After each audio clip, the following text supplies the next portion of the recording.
Bakunzi b'umurongo Nyarwanda TV mwongeye kwirirwa.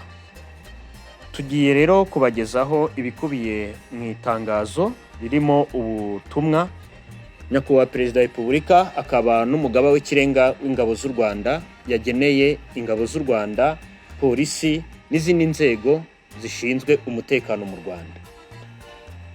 Umukuru w'igihugu akaba n'umugaba w'ikirenga w'ingabo z'u Rwanda yagize ati: ba ofisiye, abagabo n'abagore mu ngabo z'u Rwanda no mu nzego z'umutekano, mu gihe dusoza undi mwaka ndagira ngo mfate uyu mwanya shimire cyane umusanzu wanyu mu gukorera igihugu cyacu.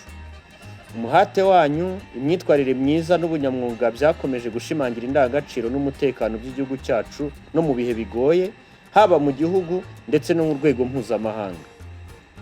Uyu mwaka wasuzumye ukwigira kwacu mu buryo bwinshi, ariko ibikorwa byanyu byatumye u Rwanda rukomeza kuba icyitegererezo cy'amahoro, umutekano n'iterambere mu karere no hanze yako. Muri uyu mwaka twizihije amateka y'ingenzi ku gihugu cyacu, imyaka 30 yo kwibohora n'imyaka 20 tumaze tugira uruhare mu bikorwa by'amahoro by'umuryango w'abibumbye. Ibi bikorwa birerekana umuhati wacu wo kubaka u Rwanda n'amahoro n'iterambere, tunatanga umusanzu mu mutekano w'isi yose.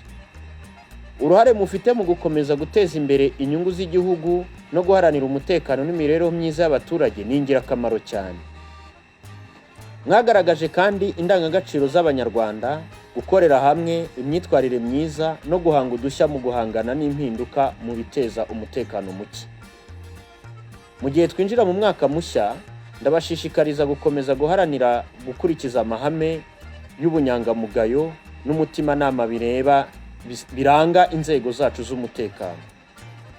Dukomeze kuba maso kandi twitegure guhangana n'ibibazo by'umutekano bigenda bihinduka, twiyemeza gukomeza kugera ku ntego yacu yo kugira u Rwanda rutekanye, ruteye imbere kandi rwunze ubumwe. Ku miryango iri mu gahinda kubera kubura ababo baguye mu kazi, ndabashimira igitambo batanze kandi mbizeza ko tuzakomeza kubaba hafi. Mu izina ry'Abanyarwanda, guverinoma n'umuryango wanjye bwite, mbifurije mwebwe n'imiryango yanyu iminsi mikuru myiza n'umwaka mushya muhire. Mukomeze gukorera igihugu cyacu mu cyubahiro, ubwitange bwanyu buhore bwubahwa kandi bugenerwe agaciro kabo. Ndabashimiye kubw'umurimo wanyu udasanzwe.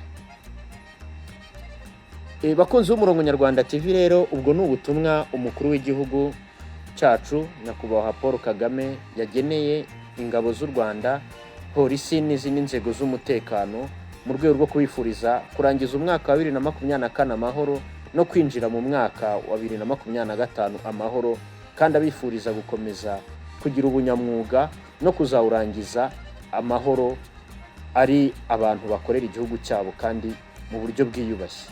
Tubashimiye namwe rero kuba mukomeje kutubera indahemuka.